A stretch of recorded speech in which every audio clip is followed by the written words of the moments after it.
Medicine Gossypium हर्बेसियम की। इसका sphere of action खास तौर से जो जेनाइटल आर्गन है उस पे है, मेल के भी और फीमेल के भी। बेहतरीन तरीके से काम करती है।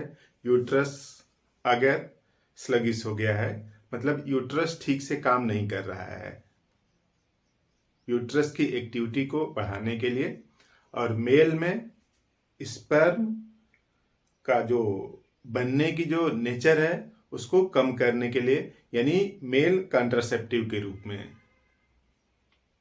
स्पर्म प्रोड्यूसिंग कैपेसिटी है उसको कम कर देती है, और स्पर्म की जो क्वालिटी है वो भी कमतर हो जाती है। इस तरह से कॉन्ट्रासेप्टिव के रूप में यूज किया जा सकता है। तो इस वीडियो में हम लोग इन्हीं सब बातों को समझते हैं और अंत में देख लेंगे कि इस मेडिसिन को कैसे यूज किया जाए। इस मेडिसिन को लेते समय प्रिकॉशन ये रखना है कि ऐसी महिलाएं जो प्रेग्नेंट हैं उनको नहीं देना है। अगर प्रेगनेंसी के दौरान देते हैं तो ज़्यादातर संभावना है एबॉर्शन हो जाने की। तो यही ध्यान रखना है कि प्रेग्नेंट महिला को गोसिपियम मेडिसिन नहीं देना है, अदरवाइज संभावना बनती है कि एबॉर्शन हो सकता है, हो जाता है। तो देखिए, जो यूट्रस है उसके जो एक्शन है उसको बढ़ाता है, यानी जो मेल में एक्शन है उसका जस्ट अपोजिट है। तो यूं समझ लिए कि जैसे यूट्रस है इस तरह से, ऐसे यहाँ पे ये मान लीजिए इस तरह से यूट्रस है, इधर फैलोपियन ट्यूब, इधर ओवरी, इस तरह से। तो यहाँ पे जो यूट्रस है इसके जो मस्कुलर कंट्रैक्शन है इसको बढ़ाता है, यानी जो फीमेल में जो हार्मोन होगा उसको बढ़ाता होगा, तभी इस यूट्रस की जो इफिशियंसी है, जो क्षमता है वो बढ़ती है।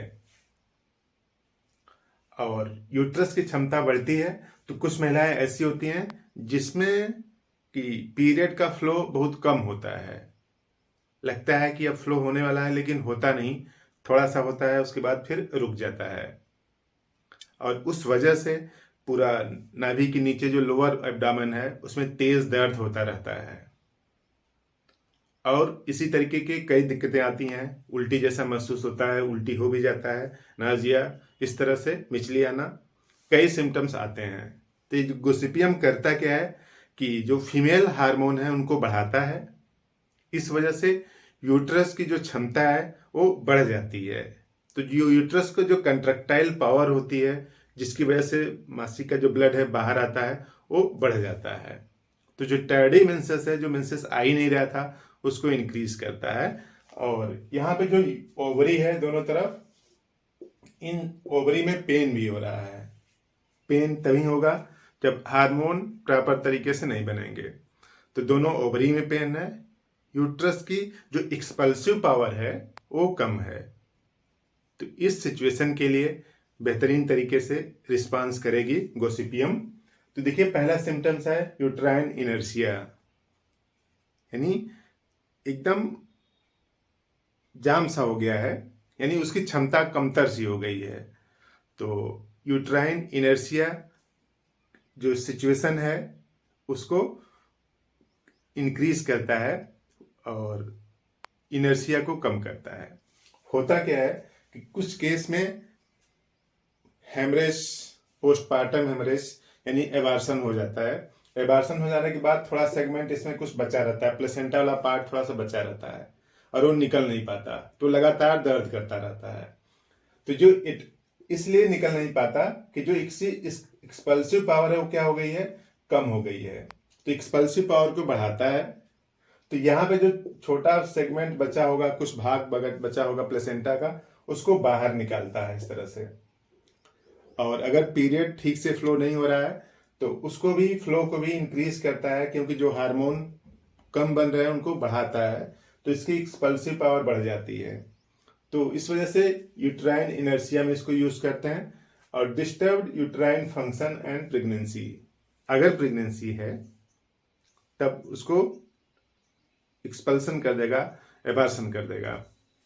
तो disturbed uterine function and pregnancy, gossypium will relieve tardy menses, तो ठीक से फ्लो नहीं हो रहा, और यूट्राइन फाइब्रॉयड है, यूट्रस का जो फाइब्रॉयड है, या फिर यूट्रस का कार्सिनोमा है।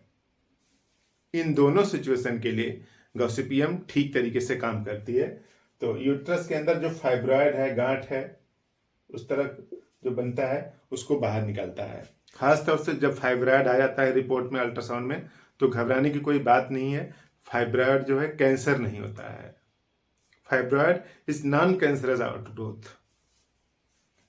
और इंटरमिटेंट पेन इन ओवरी, जो दोनों ओवरी हैं, लेफ्ट और राइट की दोनों ओवरी हैं, उसमें लगातार पेन होता रहता है। कुछ देर तक होगा, फिर खत्म हो जाता है, फिर अगले टाइम में होता है। तो इस तरह से जो पेन हो रहा है, इंटरमिटेंट पेन ओवरी में, उसको ठीक करता है। स्टेरिलिटी फ्रॉम यूट्राइन टार्पर, कुछ महिलाओं में स्टेरिलिटी है, मीन्स बच्चा नहीं हो पा रहा है। कारण क्या है कि ये जो यूट्रस है वो स्लगिश है, इसका फंक्शन ठीक से नहीं चल रहा है, यानी यूं समझिए कि निष्क्रिय सा पड़ा है। तो यूट्रस की जो निष्क्रियता है उसको कम करता है, जो टार्पर है उसको कम करता है, और उसकी इफिशियंसी को, क्षमता को बढ़ाता है।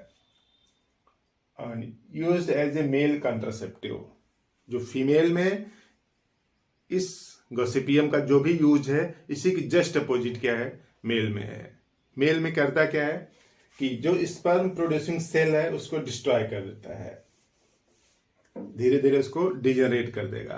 तो जो स्पर्म ही नहीं बनेगा, और सब कुछ जो कंपनसेटरी प्रोसेस हैं वो सब चलेंगे ना, लेकिन जो स्पर्म जिस सेल में बनता है उसको डिजनरेट कर देता है। तो मेल कॉन्ट्रासेप्टिव के रूप में यूज कर सकते हैं इसको। चाइना में बेहतर इसका यूज किया जाता है मेल कॉन्ट्रासेप्टिव के रूप में। तो इस तरह से गॉसिपियम का यूज है, और खास तौर से फीमेल में और मेल में भी। मेल में इसका इम्पैक्ट क्या है, जो बच्चा पैदा करने की जो क्षमता है उसको कम करता है, और महिलाओं में बच्चा पैदा करने की क्षमता को बढ़ाता है।